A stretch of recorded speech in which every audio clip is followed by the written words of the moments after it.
చెప్పండి. అందరికీ నమస్కారం. నా పేరు సుష్మిని. నేను వక్కలంక గ్రామం నుంచి, అంబాజీపేట మండలం, డాక్టర్ బిఆర్ అంబేద్కర్ కోనసీమ నుంచి.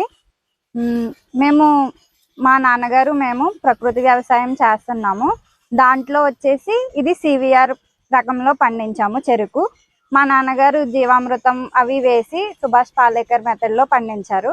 నేను ఇప్పుడు ఈ సివిఆర్ మోడల్ కోసం చెప్తాను. ఆల్రెడీ ఏంటంటే ఒక 2 కొంచాల్లో చెరుకు పెంచి దాన్ని ప్రకృతి వ్యవసాయం కింద అంటే సుభాష్ పాలేకర్ గారి మెథడ్లో పండించి దాన్ని విత్తనం తీసుకొచ్చి ఇక్కడ సివిఆర్ మోడల్లో పాతాం. ఇది సివిఆర్ మెథడ్లో మీరు ఆ విత్తనం ఎట్లా ఉంటుందో ఒకసారి చూపించండి.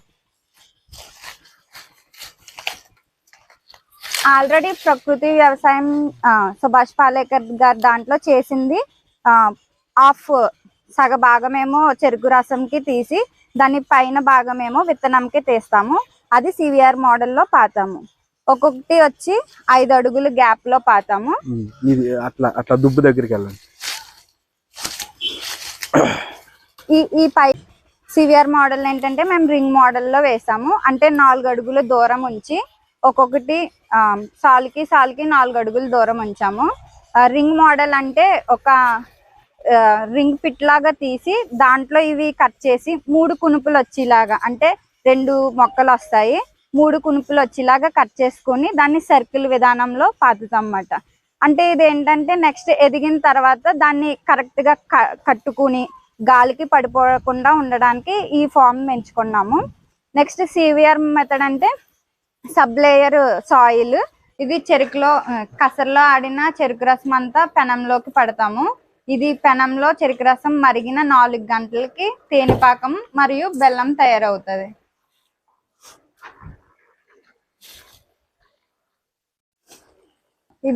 చెరుకు పిప్పిని మళ్ళీ పొయ్యిలోకి రీసైక్లింగ్ కింద యూజ్ చేసుకుంటాం.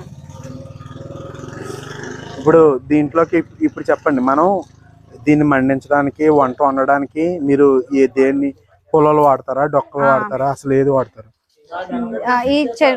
ఈ చెరుకు రసం మరగడానికి, పెనం మీద ఉన్న చెరుకు రసం మరగడానికి ఆల్రెడీ వాడిన చెరుకుతో రసం తీసిన పిప్పును వాడతాము. మరియు కమ్మలు వాడతాం మరిగించడానికి. అంటే చెరుకు నుంచి తీసిన తర్వాత వెంటనే తెచ్చి వాడేస్తారా? ఎప్పుడు వాడతారు? వెంటనే వాడమండి. అంటే ఒక రోజు ఎండబెట్టి దాన్ని తిరగేయించి ఆడవాళ్ళ చేత తిరగేయించి తర్వాత ఎండిన తర్వాత దీన్ని పిప్పు వాడతాము. పిప్పుతో పాటు మామూలుగా కమ్మలు కూడా వాడతాం. కమ్మలు 2 కలిపి వాడతాం. ఇది ఇప్పుడు ఆల్రెడీ వస్తుంది కదా, ఇప్పుడు పెనం ఇప్పుడు ఆల్రెడీ రన్నింగ్ స్టార్ట్ అయింది అనేది. రన్నింగ్ స్టార్ట్ అయింది. ఇలా మరిగించి దానిపైన తెట్టి అంతా తీసిన తర్వాత 4 గంటలకి బెల్లము తేనెపాకం రెడీ అవుతుంది. బెల్లం తయారవ్వక ముందు ఒక అరగంట ముందు తేనెపాకం అనేది మనం తీసుకుంటాం.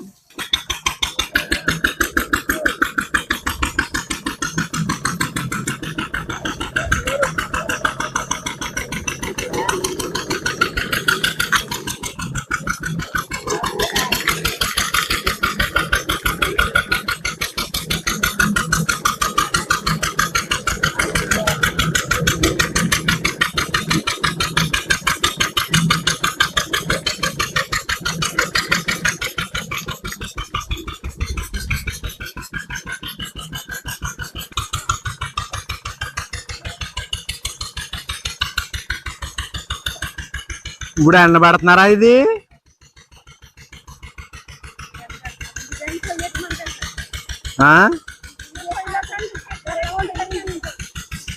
ఇది ఎండిపోయింది. ఇది ఆ పోగులు కూడా ఎండిపోయినాయేనా?